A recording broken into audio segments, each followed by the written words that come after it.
Praise the Lord. Glory to Jesus. Great is the Lord and greatly to be praised. Hallelujah.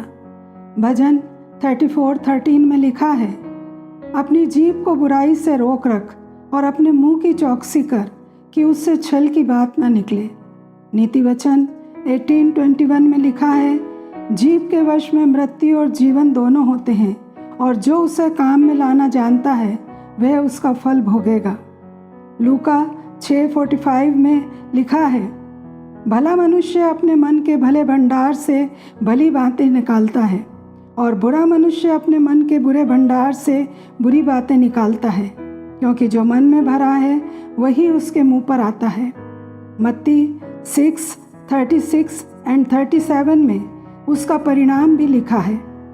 और मैं तुमसे कहता हूँ कि जो निकम्मी बातें मनुष्य कहेंगे, न्याय के दिन वे हर एक उस बात का लेखा देंगे, क्योंकि तुम अपनी बातों के कारण निर्दोष और अपनी बातों के कारण दोषी ठहराए जाओगे।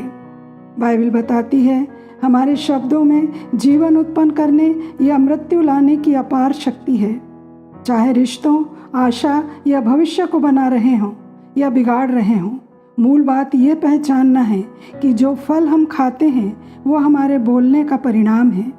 जीभ केवल बात करने के लिए नहीं है, ये वास्तविकता बनाने, दूसरों को और स्वयं को प्रभावित करने का एक शक्तिशाली हथियार है। जो बोला है उसका परिणाम हमको ही भुगतना होगा। याकूब 3 में लिखा है, जीभ एक छोटा सा अंग है और बड़ी बड़ी डींगे मारती है। देखो, थोड़ी सी आग से कितने बड़े वन में आग लग जाती है। जीभ भी एक आग है जो सारी देह पर कलंक लगाती है और जीवन गति में आग लगा देती है और प्राणनाशक विष से भरी हुई है। तो प्रियो, क्या सोते के एक ही मुंह से मीठा और खारा जल दोनों निकल सकता है? शब्द मारते हैं या जीवन देते हैं, वे या तो जहर हैं या फल हैं। तो हम कह सकते हैं कि हमारे मुंह में मारने की शक्ति भी है और जीवन देने की शक्ति भी है। हम आसपास के लोगों को भी नष्ट कर सकते हैं और स्वयं को भी नष्ट कर सकते हैं। हमारा सबसे बड़ा शत्रु हमारा मुंह है, हमारी जीभ है। कहे गए कठोर शब्द हमारे माता पिता के, शिक्षकों के, कोच के, पति के, मित्र के आज भी काम करते हैं, क्योंकि इनके पास अधिकार है। माता पिता का बच्चों पर, शिक्षकों का स्टूडेंट्स पर, पति का पत्नी पर, और उस अधिकार में होकर कहे गए शब्द या तो आशीष देते हैं या शाप। इसी तरह शब्द जो गॉसिप करते समय हम बोलते हैं, वो भी उसी तरह का काम करते हैं। नीति वचन 16:28 में लिखा है, टेढ़ा मनुष्य बहुत झगड़े को उठाता है और कानाफूसी करने वाला परम मित्रों में भी फूट करा देता है। 29:20 भी कहता है, क्या तू बातें करने में उतावली करने वाले मनुष्य को देखता है? उससे अधिक तो मूर्ख ही से आशा है। जैसा अंगारों में कोयला और आग में लकड़ी काम करती है, वैसा ही झगड़ा बढ़ाने के लिए झगड़ालू होता है। कानाफूसी करने वाले के वचन स्वादिष्ट भोजन के समान भीतर उतर जाते हैं। प्रियो, यदि हम अपनी जीभ को जीवन के लिए इस्तेमाल करना चाहते हैं तो सही ये होगा कि हम बोलने वाले नहीं पर सुनने वाले हों।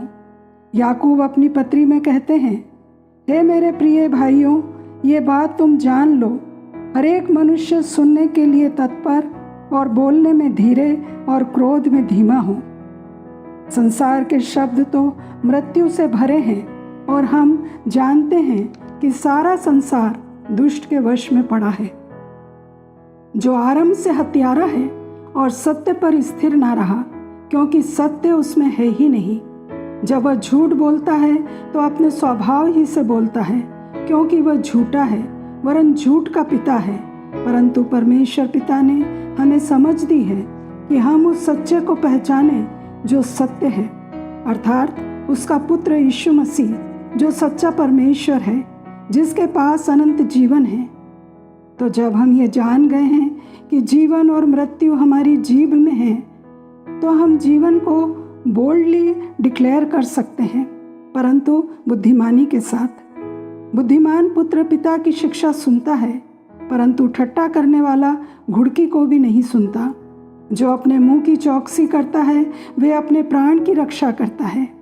इसलिए हम मसीह विश्वासी होने के नाते परमेश्वर के वचन बोलने का सहारा ले सकते हैं जो हमें जीवन देते हैं, क्योंकि परमेश्वर के वचन जीवित वचन हैं जो शक्तिशाली हैं, जिनसे हम जीवन पाते हैं, बल, शक्ति और सामर्थ पाते हैं। इब्रानियों 4:12 में लिखा है, क्योंकि परमेश्वर का वचन जीवित और प्रबल और हर एक दोधारी तलवार से भी बहुत चौखा है और प्राण और आत्मा को और गांठ गांठ और गूदे गूदे को अलग करके आर पार छेदता है और मन की भावनाओं और विचारों को जांचता है।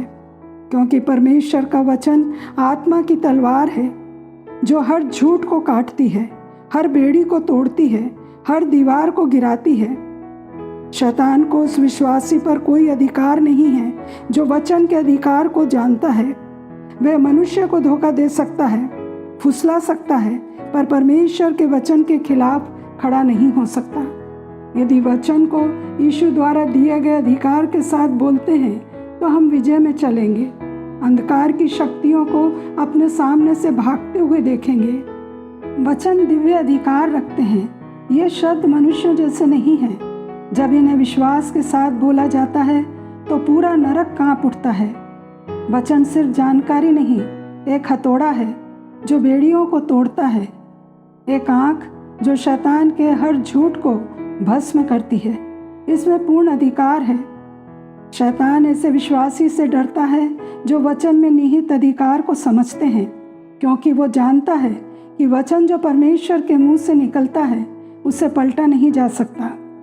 जब सृष्टि की उत्पत्ति के समय परमेश्वर ने बोला तो सृष्टि ने जवाब दिया। यीशु बोले तो चंगाई हुई। दुष्ट आत्माएं थरथराती और कांपती हुई निकल भागी। तूफान थम गए, दानव कांप उठे। वही शक्ति आज भी वचन में है और हमें दी गई है, क्योंकि वचन स्वर्ग पर आधारित है। जब हम बोलते हैं तो सीधे स्वर्ग तक जाता है और वह कभी विफल नहीं होता।